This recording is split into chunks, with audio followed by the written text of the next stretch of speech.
ಕರೀತಾರೆ ಅಂದ್ರೆ ಇಂಥ ಕೆಟ್ಟ ಸರ್ಕಾರವನ್ನ ಯಾರು ನೋಡಕ್ ಸಾಧ್ಯ ಇಲ್ಲ. ಇಲ್ಲಿ ಮರ್ಡರ್ಗಳಾಗ್ತಾ ಇದೆ, ರೇಪ್ ಆಗ್ತಾ ಇದೆ, ಕಾನೂನು ಸುವ್ಯವಸ್ಥೆ ಹಾಳಾಗ್ತಾ ಇದೆ. ಇದರ ಬಗ್ಗೆ ವಿಶೇಷ ಅಧಿವೇಶನ ಕರಿಬೇಕಾಯ್ತು. ಡ್ರಗ್ ಮಾಫಿಯಾ ಇಡೀ ಕರ್ನಾಟಕವನ್ನ ಸುತ್ತುವರೆದ್ಬಿಟ್ಟಿದೆ. ಮಹಾರಾಷ್ಟ್ರದವ್ರು ಬಂದು ಇಲ್ಲಿ ಸೀಸ್ ಮಾಡ್ತಾರೆ ಮೈಸೂರಲ್ಲಿ, ಮಹಾರಾಷ್ಟ್ರದವ್ರು ಬಂದು ಬೆಂಗಳೂರಲ್ಲಿ ಸೀಸ್ ಮಾಡ್ತಾರೆ.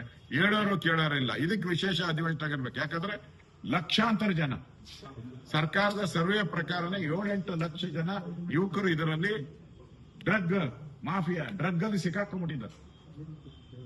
ಮಾಫಿಯಾ ತಾಂಡ ಆಡ್ತಾ ಇದೆ.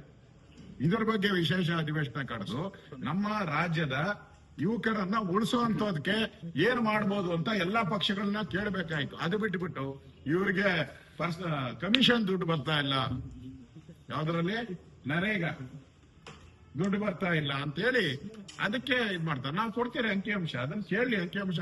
ಈ ಕೇಂದ್ರ ಸರ್ಕಾರ ಕೊಡ್ತಾ ಇದೆ, ಹಿಂದೆ ಎಷ್ಟು ಬರ್ತಾ ಇತ್ತು, ನಾವೆಷ್ಟು ಕೊಡ್ತಾ ಇದ್ದೀರಿ, ಹೊಸ ಕಾನೂನು ಏನ್ ಮಾಡಿದಿರಿ, ಇವೆಲ್ಲನೂ ಕೂಡ ಈಗಾಗಲೇ ನಾವು ಬಿಡುಗಡೆ ಮಾಡಿದ್ದೀರಿ.